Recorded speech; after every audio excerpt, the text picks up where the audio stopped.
Hi friends, আমরা আগের ক্লাসে বেশ কিছু ফর্মুলা ডিরাইভ করেছি যেগুলো কিনা ন্যাশনাল ইনকাম ক্যালকুলেট করার জন্য যথেষ্ট উপযোগী।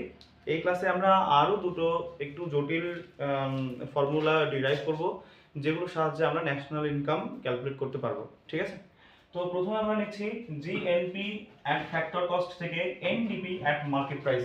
ঠিক আছে, লক্ষ্য করো এখানে শুধুমাত্র প্রোডাক্ট আর প্রোডাক্টটাই মিলছে, বাদ বাকি কিন্তু একটাও মিলছে না।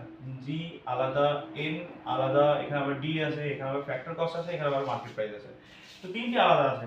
আমরা এই তিনটে দেখেও একেবারে ফাইনাল কনক্লুশন টানবো না, একটা একটা করে আগে। হ্যাঁ, যেমন সরল অঙ্ক করে।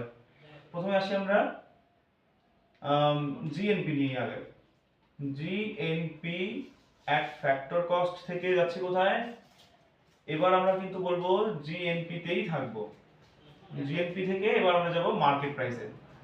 মার্কেট প্রাইস, আচ্ছা আগের ক্লাসে আমরা কি জানি যে market price equal to factor cost. ঠিক আছে, market price equal to factor cost plus net indirect tax. আবার factor cost plus net indirect ট্যাক্সের জায়গাতে আমরা আসবো ইনডিরেক্ট ট্যাক্স মাইনাস সাবসিডি। ঠিক আছে, মার্কেট প্রাইস ইকুয়াল, তাহলে আমরা কোথায় যাচ্ছি? মার্কেট প্রাইস লিখলাম, মানে মার্কেট প্রাইস ফ্যাক্টর কস্টকে মার্কেট প্রাইস হিসেবে সাজাবো। তার মানে তাহলে factor cost equal to market price, এগুলো এর পাশে চলে আসবে, তাহলে minus indirect tax plus subsidy. তাহলে আমরা এখানে তাই করব, ফ্যাক্টর কস্টের জায়গাতে মার্কেট প্রাইস বসালাম minus indirect tax plus subsidy. আচ্ছা এবার আমরা এর পরের লাইন দিচ্ছি আমরা। তো লক্ষ্য করো এবার কিন্তু এতক্ষণে আমরা কিন্তু যে দেখো মার্কেট প্রাইসে পৌঁছে গেছি। এবার আমাদের কোথায় কি কি চেঞ্জ করতে হবে? দেখো প্রোডাক্ট আগে থেকেই ঠিক ছিল, মার্কেট প্রাইস মিলে গেছে। এবার আমাদের কি ডি এর মানে এন এর জায়গাতে ডি আনতে হবে। তো পরের লাইনেও তুমি এরকমই করো, GNP equal to at a factor cost equal to G এর জায়গাতে কি করব আমরা? এবার আমরা ডোমেস্টিক করব, ন্যাশনালের জায়গাতে ডোমেস্টিক করে দিচ্ছি, জিডিপি অ্যাট মার্কেট প্রাইস। আচ্ছা মাইনাস, এখানে আমি আগে থেকে মাইনাস আইটি আগে থেকে ছিল, প্লাস সাবসিডি করে দিই। আচ্ছা এবার দেখো যখন আমি প্রোডাক্ট সরি ন্যাশনাল জায়গাতে ডোমেস্টিক করে দিচ্ছি, তার মানে কি আমরা কি জানি? আমরা আরো জানি যে national equal to domestic plus dep sorry plus net factor income from abroad. তার মানে আমরা কি করছি? এবার নেটের জায়গাতে বসাবো ডোমেস্টিক। ডোমেস্টিক বসানোর সময় আমাদেরকে কি করতে হবে? যোগ করতে হবে এক্সট্রা ভাবে, যে প্লাস এন এফ আই এ। ঠিক আছে, এবার আসলে আমরা লক্ষ্য করো, এবার আমরা ততক্ষণ এই দেখো যেটা দেওয়া আছে এনডিপি এট মার্কেট প্রাইস, এখানে কি ডিপি এট মার্কেট প্রাইস আছে, শুধুমাত্র এনটা মেনে নিই। এবার আমরা জিটাকে এনে কনভার্ট করে দেব, গ্রসের জায়গায় নিয়ে আসবো আমরা নেট। তার মানে জিএনপি এট ফ্যাক্টর কস্ট ইকুয়াল টু কি আসবে? এনডিপি এট মার্কেট প্রাইস।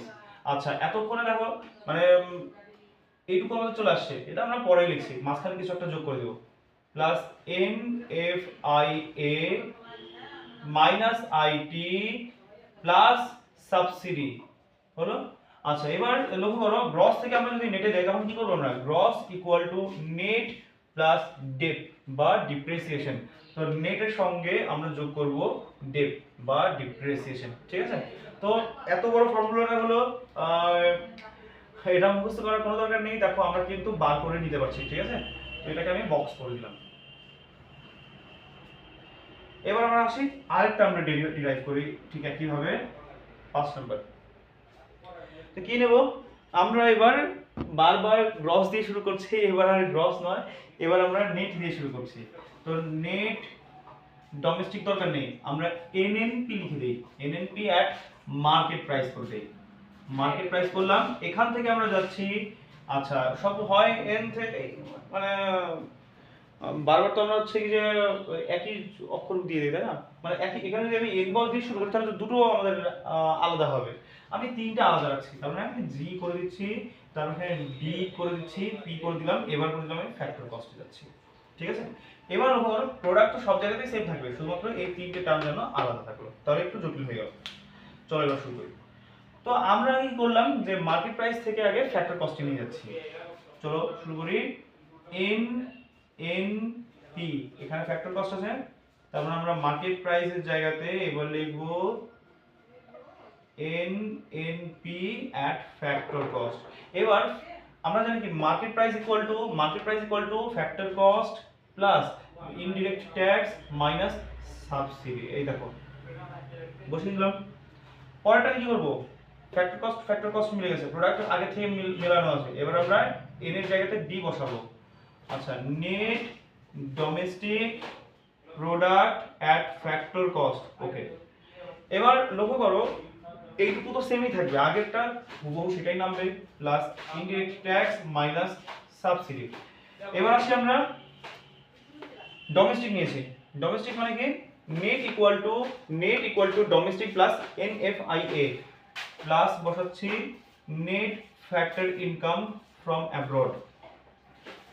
ঠিক আছে, আচ্ছা এরপরে দেখো আমাদের এখানে এন আসছে, দেখো ডিপি মিলে গেছে, ফ্যাক্টর কস্ট মিলে গেছে, এইবার এন এর জায়গায় আমরা জি আনবো, তার মানে জি নিচ্ছি আমরা এখানে, গ্রস এর নেটের জায়গাতে আমরা গ্রস নিলাম, ডিপি অ্যাট ফ্যাক্টর কস্ট। আচ্ছা এবার আসি আমরা জানি কি G equal to N plus dep, মানে আমাদের নেট ছিল, নেট থেকে আমরা জিতে নিয়ে আসতেছি, তো নেট থেকে জিতে নিয়ে আসছি, net equal to G minus dep. ঠিক আছে, তো আমরা আসি minus dep plus N F I A plus indirect tax minus subsidy. ঠিক আছে, আমি এখানে এনএনপি লিখে দিলাম, এনএনপি অ্যাট মার্কেট প্রাইস। দেখো আমি কিন্তু কোনো মুখস্থ করলাম না, জাস্ট কনসেপ্ট থেকে লিখে দিলাম, ফর্মুলা ডিরাইভ করে দিলাম। ঠিক আছে, তো এই ক্লাসে আমরা এইভাবে ফর্মুলা ডেরিভেশন প্র্যাকটিস করলাম। নেক্সট ক্লাসে আমরা অঙ্ক প্র্যাকটিস করব, তো অবশ্যই থেকো। তো এই ক্লাসটা এখানেই স্টপ হচ্ছে। All the best, by.